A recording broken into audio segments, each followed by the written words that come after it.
Now let's turn to some breaking news in the last half hour. And Ukraine claims to have hit more than 40 Russian bombers in what the country's security service says is a large-scale special operation aimed at destroying enemy bomber aircraft. Ukraine's released this footage, which it says shows a drone attack at the Belaya airbase in Siberia.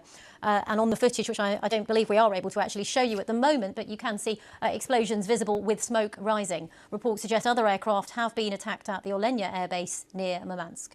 Well, Russian media is reporting the attack in Murmansk, but says air defences are working. Well, let's go straight to our World Affairs correspondent, Paul Adams, who is in Kyiv. Paul, this is just a developing story, so just tell us what more you can add to what we've said. Yeah, it's certainly developing, and the information is coming thick and fast. You know, Ukrainians have experienced moments of euphoria when their military has conducted successful operations against major Russian military targets in the past. One thinks about the attack on the flagship of the Black Sea Fleet, the Moskva, and the attack on the Kerch Bridge, both of those back in 2022.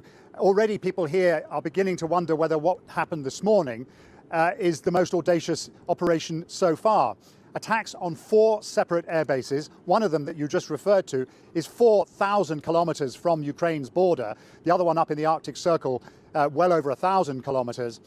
And if the Ukrainian officials are to be believed, a very, very significant toll in terms of Russia's strategic aviation. The pictures that we have seen, and there are a lot of them around now, show drones attacking large strategic bombers parked on the tarmac in those air bases. Now, we can't verify at this point the extent of the damage. The drones involved were probably quite small ones. It'll be interesting to find out how this operation was launched. Judging by the size of those drones, it was probably launched from inside Russia, which makes the attack even more audacious than it might be otherwise.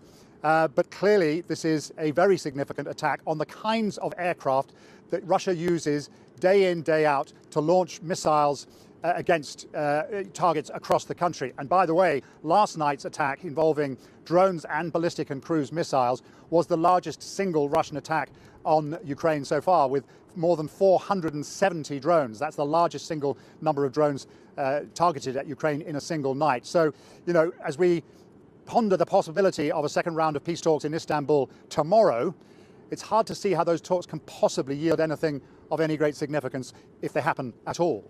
Indeed. Paul Adams in Kyiv, thank you very much for that update. And we're just hearing on the AFP news agency that the Russian delegation is heading to Istanbul for those talks with Ukraine. They're quoting Russian news agencies. So, of course, it'll be interesting to see what comes out of those talks.